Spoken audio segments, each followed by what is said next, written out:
aywa jàngat bi xam ngeen ne aljuma bu jot dañuy waxtaan lu jëm ci wàllum koom tey nag Chérif ñu def taxaw seetlu ci les débats sur la monnaie ak Souleymane. waaw gis nañu débat boo xamante ni gars yi posé nañ ko ci élection bi notamment la coalition Diomaye président ci bëgg am yéen soppi. koppar yi nga xamante ni moom lañ jëfandikoo monnaie bi nag Souleymane muy dëkk yoo xamante ne nekk ci mois juróom-ñetti yow la di ko jëfandikoo daanaka la ñuy am indépendance boobu léegi ak coppite yi nga xam noo comprendre déjà le débat sur la monnaie parce que après Amadou Ba critiqué ko ñoom Anta Babacar Ngom la même chose. waaw ni ñu mën a gisee débat boobu moom mooy il faut nga yaatal perspective bi c'est le débat entre souverainistes yi ñi nga xam ne dañoo bëgg ñu gën a moom suñu bopp non seulement ci koom-koom waaye ci yeneen fànn yëpp mais koom-koom surtout monnaie dafa fekk mu bokk ci firnde ak mandarga yi wone ni dëkk moomee boppam loolu muy benn camp bi beneen camp bi mooy ñi nga xam ne dañoo jàpp ni nde sax système bi ñu nekk nii am na ay sooxe yu ci nekk am na lu ñu ci mën a joyanti ngir gën koo ñoŋal waaye kenn mënu koo soppi ci yàkkamti ci gaaw ci rupture ak ci révolution donc mooy ñi nga xam ne dañoo bëgg ñu wëy ci système bi ñu nekk nii ba pare di ko joyanti di ko gën a defar conformément ak li nga xam ne tàmbali nañ ko ci année 2020 même avant mais 2020 en particulier bi France signé benn accord bu coopération bu bees ak dëkk UMOA yi jëm ci monnaie bi te ñu tàmbali ko 2021 mooy bi ñu indee fii coowu indi monnaie bu bees ECO au niveau de la CEDEAO dem ba ci biir ñu ne xëy na avant ñuy egg foofu am na lu ñu mën a joyanti ci CFA moom mooy benn soppi tur bi beneen bi compte d'opération bi nga xam ne suñu réew yi dañ ko amoon trésor français nga xam ne ñu war fa déposer moitié li ñu am ci ay réserve en devise beneen bi moom mooy ci banqaas yi nga xam ne ñoo nekk ci biir banque centrale bi ñu boole muy BCEAO France nu mu fa doon toogee ñu dindi ko donc pour résumer c'est un débat d'école débat d'orientation la débat idéologique la sur nan ban trajectoire la suñu réew yi war a jël est-ce que dañoo war a ber suñu bopp te argument bi nga xam ne moom la souverainiste yi di joxe moom mooy que ni boo jëlee Afrique 54 réew yi fi nekk état yi fi nekk yi boo génnee CFA maanaam 8 pays yi nga xam ne ñoo nekk ci CFA UMOA ak 5 pays ñi nga xam ne ñoo nekk ci CFA Afrique centrale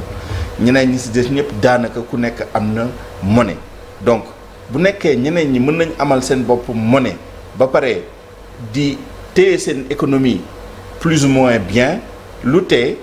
dëkk yu mel ni Sénégal mais gis ngeen inflexion bu am ci dernière semaine yi derniers jours yi ci discours u souverainistes yi notamment waa PASTEF pour dalal xel yi parce que nag ŋàññ nañ leen lu bëri ci ni Sénégal amaana génn nii rek bëgg taxawal monnaie loolu mënta nekk wala bu ñu ko defee loraange bu rëy lay indi ci économie Sénégal gis ngeen ni ñu waxaatee mbir mi pour wax ni finalement évidemment souveraineté bi objectif la mais que nank lañ ciy demee étape par étape et que sax du ndee dañu wut am monnaie pour Sénégal kese loolu bu nekkee ni vraiment amul beneen solution la waaye solution idéale bi moom mooy ñu continuer di am monnaie régionale ak yeneen réew yu nekk fii mais fekk day nekk monnaie boo xam ne dafa autonome dafa souveraine par rapport ak beneen monnaie lu mel ni euro wala lu mel ni ak beneen état lu mel ni France. c'est pas un débat nouveau lu ñu yàgg waxtaane la am na réew yu nga xam ni wax nga ko dem nañu jël seen yoonu bopp ngir indi seen monnaie bopp ci wàllu inflation dafa mel ni am nañu ay jafe-jafe par contre am na ñeneen ñu nga xam ne am nañu seen weccetu bopp waaye terewul seen économie ñu téye ko ba mu équilibré alors monnaie boobu ban jeexital la mën a am ci suñu koom-koom par rapport ak ñun aussi espace bi nga xam ne moom la ñu bokk ak suñu yeneen réew yi. ci njëlbeen da nga ne c'est un vieux débat. am na sax ñu ne c'est un débat anachronique. c'est un combat d'arrière-garde c'est-à-dire tey jii xëy na weesu nañu enjeu yooyu c'est des enjeux qui sont là importants mais enjeux yi ëpp importance te xëy na dinañ am jot wax ci tuuti moom mooy les propositions économiques en général sur l'emploi, sur l'agriculture, sur la structure de l'économie ak yi ni mel et que la question de la monnaie finalement c'est pas la question centrale, c'est pas la question principale. Pour ñëw ci laaj bi monnaie rôle am surtout par rapport ak état moom mooy mu am levier boo xam ne day jouer ci politique économique am sa économie boo ko bëggee téye dëkk yi nga xam ne vraiment dañoo am doole principalement ñaari levier la ñu am benn bi moom mooy levier budgétaire moom mooy fiscalité ak yi ni mel nan la état bi di amee xaalis ak beneen bi mooy levier monétaire c'est-à-dire nan la banque centrale réew mi wala mbootaayu réew ñi nga xam ne dañoo bokk banque centrale dénk ko nan la ñuy gérer politique monétaire nan la ñuy utiliser ñoom seen bopp yeneen levier yoo xam ne am nañ ko levier yi bëri na taux d'intérêt yi ngay dégg taux directeur yi ngay dégg levier la tey jii BCEAO suñu taux directeur ñaar lañ ci am benn bi moom mooy taux minimum de soumission aux appels d'offres moom mooy bi nekkoon 2% avant Covid tey mu ngi 3,5%. c'est-à-dire banques yi suñu banques yi banque commerciale yi njëg bi ñuy leboo xaalis banque centrale wala ci seen biir loolu dafa am importance parce que bu njëg bi bu taux bi yéegee ñoom li ñuy lebalee yow ak man ak entreprise yi ak yéen day yéeg te bu tolloo yenn dayoo yi investisseurs yi du ñu nangooti dem di lebu xaalis ci prix boobu parce que bu ñu ko defee duñ ci génn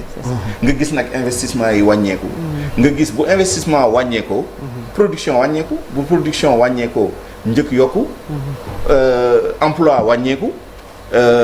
investissement yeneen yi wàññeeku ak yi ni mel donc gis nga nu mu mel beneen taux directeur bi moom mooy taux de prêt marginal guichet prêt marginal bi nga xam ne tamit banques yi dañuy dem ci BCEAO di fa ut xaalis 4% la woon tey mu ngi 5,5% gis nga bu inflation yéegee rek nga gis banque centrale commencer utiliser levier boobu donc état am levier boobu à travers sa banque centrale dafa am lu muy jur ci nan lay maîtriser économie am est-ce que day yombal crédit bu boobaa entreprise yi ak ménages yi mën a emprunter consommation bi yokku production bi yokku bu production yokkoo ça veut dire que entreprise yi il faut ñu recruter pour topp rythme demande bi xam nga emploi yi yokku loolu levier bu am importance la beneen bi moom mooy bon c'est un peu plus technique moom mooy coefficient de réserve banques yi dañ leen di wax ni pour chaque 1000 francs bi ma déposé am na ci xaalis boo xam ne obligatoirement banque bi daf ko war a déposer sur son compte à la BCEAO bu tuutee ça veut dire que banque yi dañu am plus d'argent waaye banque centrale bu ko neexee mu yëkkati taux boobu ne pour chaque 1000 francs bëgg naa 100 francs ngeen def ko samay seen compte samay livre bu boobaa xam nga banque bi amatul 1000 francs 900 la am donc banque centrale loolu lay jëriñ am sa monnaie bopp loolu la lay may nga am banque centrale boo xam ne day am levier mu des nag lan mooy niveau d'indépendance yooyu yëpp c'est des questions yoo xam ne dugguñu ci biir débat bi posé woon na vers 2021 avec les économistes les spécialistes de la monnaie mais c'est pas des débats très populaires disons parce que suñu culture économique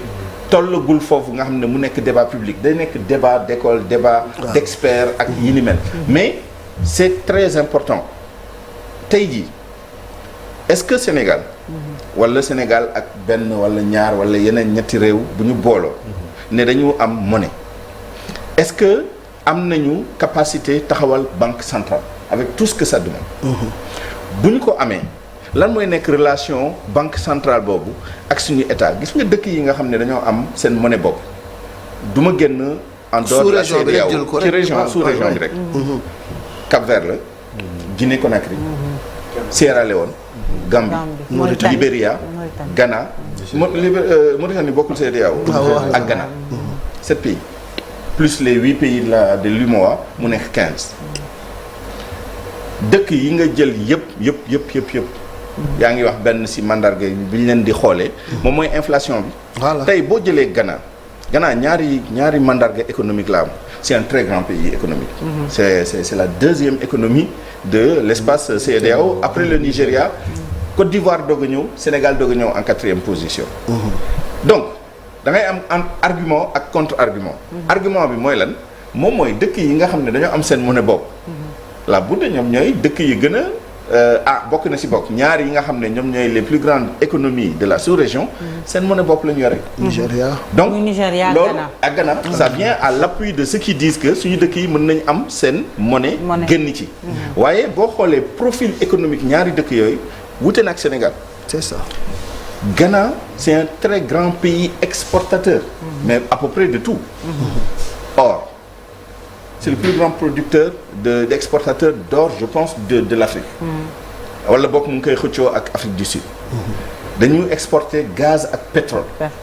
dañuy exporter cacao. dañuy exporter EVA lépp lu Côte d'Ivoire di exporter. Ghana da koy exporter parce que même comment dire continuum agroécologique bi la waaw même au plan géologique donc li am fii moo am fële à peu près. donc mën nañ dëkku am monnaie. te malgré ça ils ont des difficultés récemment Ghana lan la def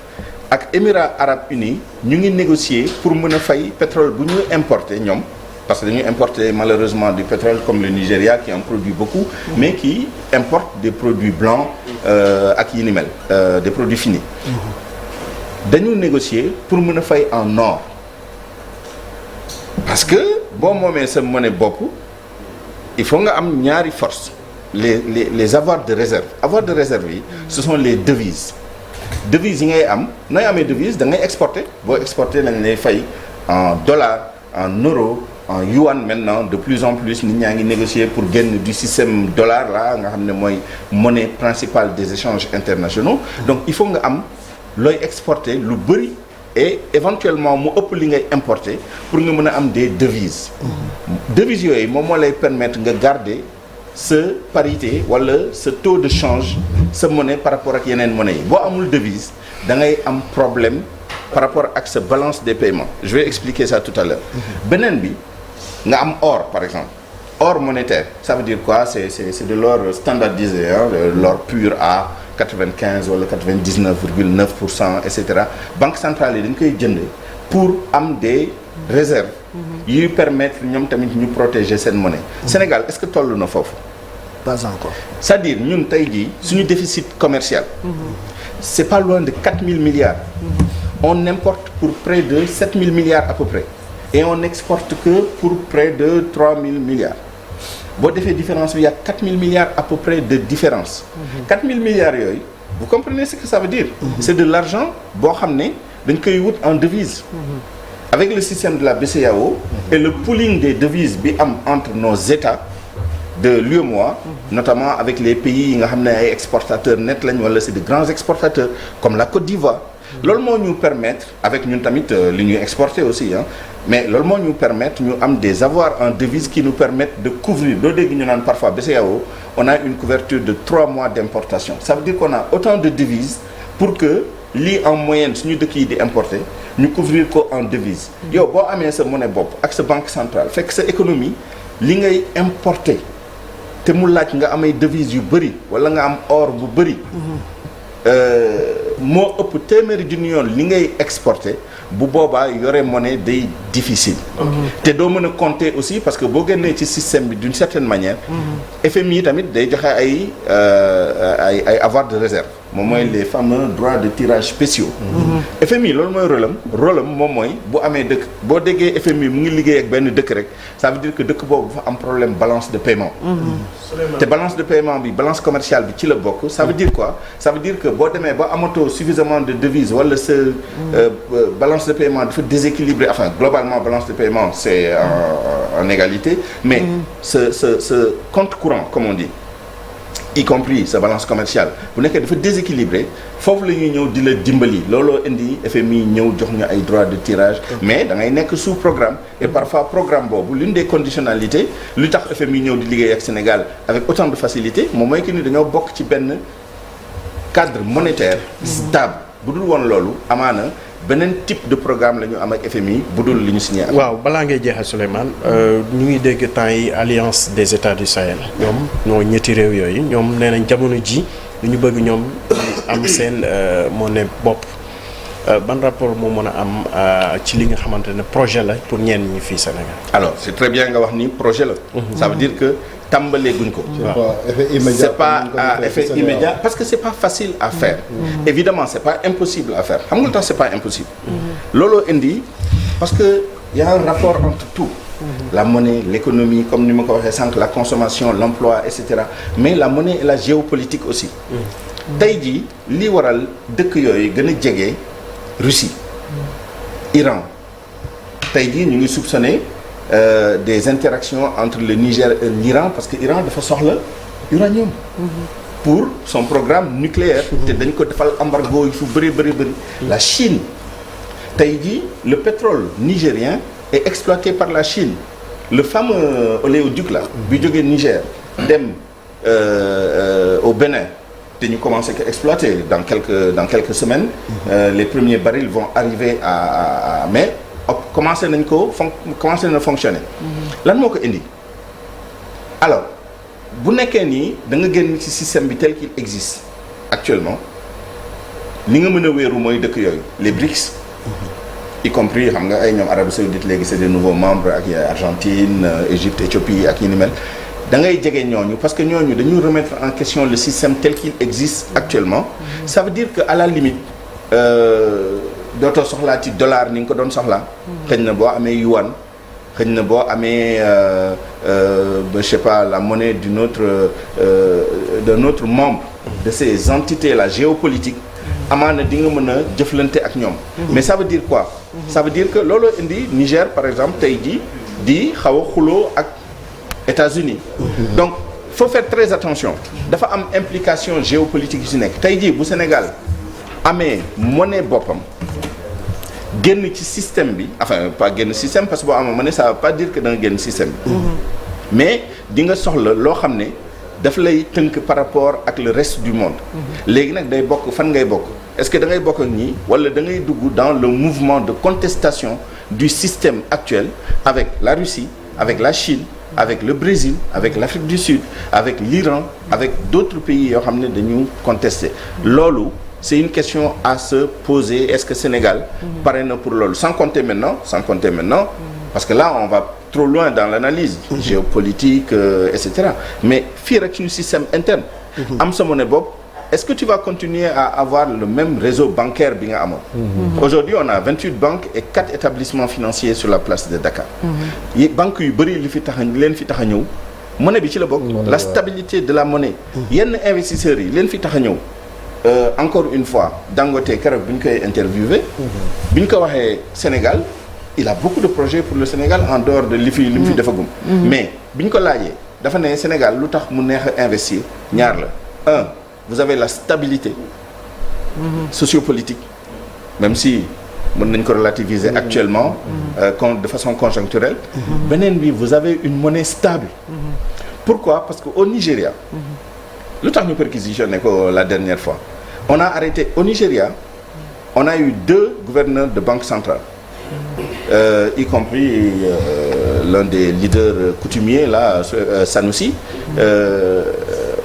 mais le deuxième il a